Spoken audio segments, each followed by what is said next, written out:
Hey, what are we doing today, Erin? So usual like the cut, like doing shorter on these long parts, and then doing like a low taper. I got my hair dyed before. I just kind of wanted to like lighten it up a little bit, like maybe highlights or something. Okay, let's get into it. All right. I'm back and we're doing cap highlights today on my client Erin. So as you can see, we're gonna put the cap over their head on their hair, tie it in the front, and then they give us a little tool, so we are going to use that to poke through the holes on the cap. And I did this all over the whole head.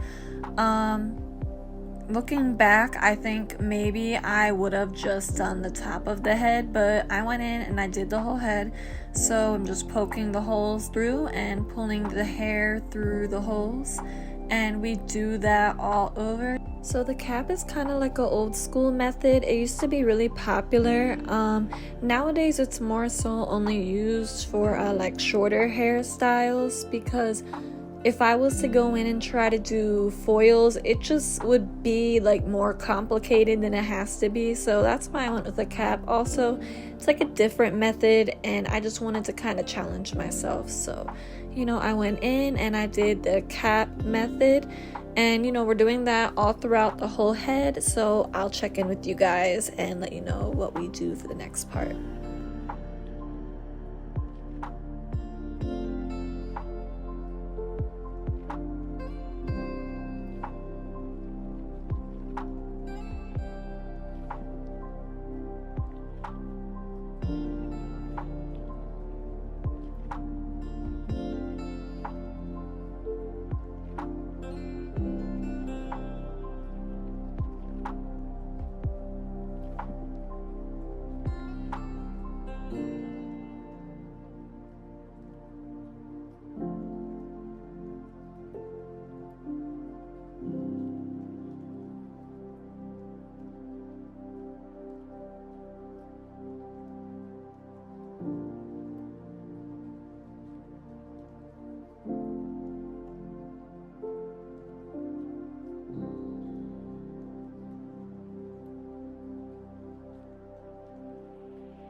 So now that the hair is all out, I am going to go in with some lightener.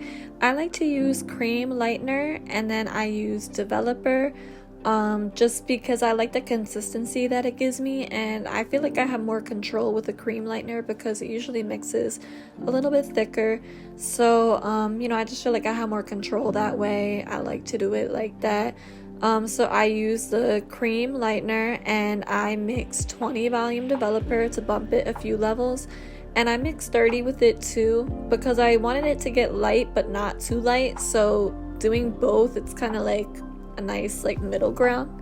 So that's why I went in and did that. So we're gonna start by going over the top of the hair strand, and then I'll like kind of hit it from like the left and then the right, just to make sure that all the hair is saturated and evenly coated with the lightener.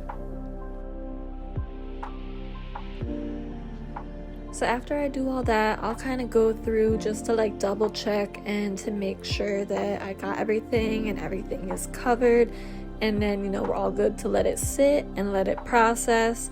I let it process I kind of check it like about every like 7 minutes, just to see, because you want to get it as light as possible, but you don't want to like damage the hair too.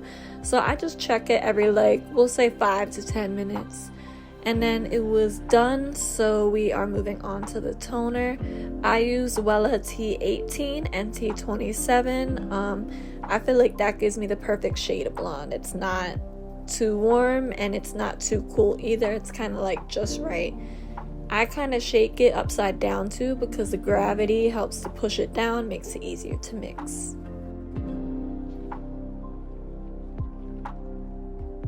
So now we are moving on to the cut. So I am going to section their hair to prepare them for the haircut part of the service.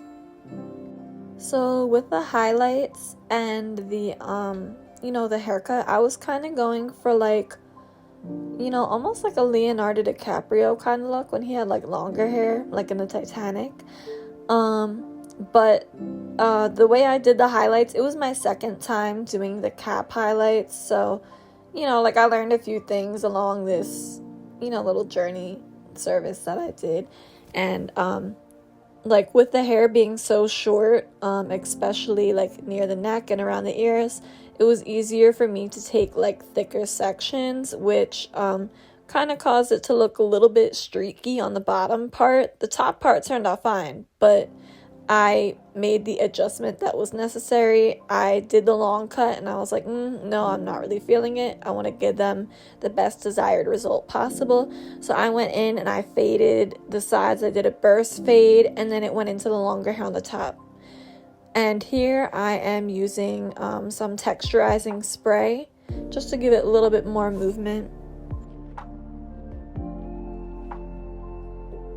After the product is, you know, in the hair, I am going to go in and dry it with my hair dryer and my brush.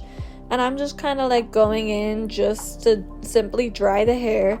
And I am combing it going back away from their face. I feel like this will be like the best style on them. And it looks really nice with the fade too.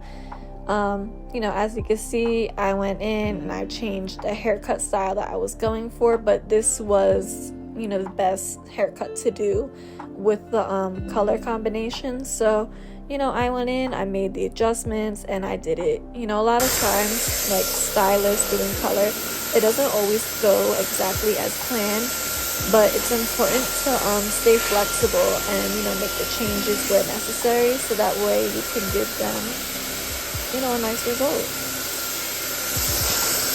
So I ended up liking this even better. You know, sometimes God just works in mysterious ways, and I feel like this is the cut that I should have done with it all along, but you know, everything happened how it happened and now we're here.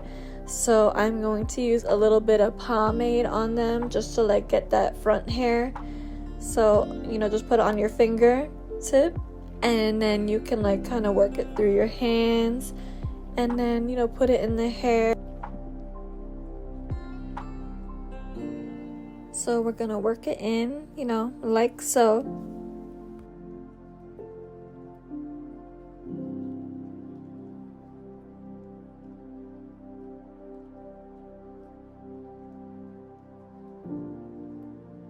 I really like the outcome with, you know, the cap highlights and the fade. I think this looks better than I really could have imagined it. I really like the result, and sometimes going back to the original is the best thing to do.